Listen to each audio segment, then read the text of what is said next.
நல்லா இருக்கீங்களா? வீட்டில் எல்லாரும் எப்படி இருக்காங்க? தம்பி எப்படி இருக்கீங்க? சார் நம்மளுடைய எம்ஆர் ப்ரொமோட்டர்ஸ் எப்படி சார் அறிமுகம் பண்ணீங்க? ஃபேஸ்புக்கில் பார்த்தேன். சரி விசாரிக்கலாம் அப்படின்ட்டு வந்ததில் இடம் விசாரிக்க தான் வந்தேன். நான் வாங்க ஒரு ஐடியாவில் வரல. சரி நம்ம பட்ஜெட்டில் கிடைக்குமா அப்படின்னு வந்தேன். வந்ததில் ஃபஸ்ட்டு உங்களை தான் பார்த்தேன். நல்லா கைட் பண்ணிங்க. இடத்த பற்றி எக்ஸ்பிளைன் பண்ணிங்க. இந்த இடம் அந்த வேலையை எக்ஸ்பிளைன் பண்ணி உடனே கொண்டு போய் எனக்கு சைட் கொண்டு போய் காமிச்சிங்க. எனக்கு ரொம்ப சந்தோஷமாக இருந்தது. சரி சைட்டை பார்த்தோன்னா 2-3 சைட் எனக்கு காமிச்சிங்க. எது உங்களுக்கு கம்ஃபர்டபுளாக இருக்கும் அப்படிங்கிறத நீங்கள் எனக்கு எக்ஸ்பிளைன் பண்ணுறப்ப எங்களுக்கு வாங்கலான்னு ஐடியா இருந்தது. சரி இடத்த காமிச்சிட்டாங்க வாங்கலாம் அப்படின்னு.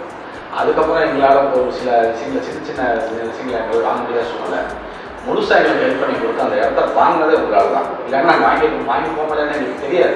இன்னும் நாங்கள் அந்த இடத்துக்காக அழைச்சிட்டு இருக்கோன்னு எனக்கு தோணுது. அந்த இடம் இப்போ நீங்கள் வாங்கி இந்த அளவுக்கு என்னை கொண்டு வந்து வச்சது நீங்கள் மட்டும்தான், வேறு யாருக்கும். ஓகே, நம்மளுடைய சர்வீசஸ்லாம் நீங்கள் என்ன மாதிரி ஃபீல் பண்ணீங்க? இருந்தது மேடம். ஆஃபீஸ்லாம் வந்து எனக்கு நல்லா ஃப்ரெண்ட்லியாக கைட் பண்ணாங்க. ஹாப்பியா சார்? ரொம்ப சந்தோஷமாக இருக்கு. வாங்க சார், இந்த இடத்த அவங்க பார்க்குறோம். எந்தெந்த மாதிரிலாம் நீங்கள் சர்வீஸ் எடுத்தீங்களோ இல்லை அடுத்தடுத்த இடம் வந்துருக்கு உங்கள் ஃப்ரெண்ட்ஸ் சர்க்கிள் நீங்கள் அந்த மாதிரிலாம் வாங்கிங்களா சார்? கண்டிப்பாக நம்ம ஃப்ரெண்ட்ஸ் நிறைய பேர் சொல்லியிருக்கோம்.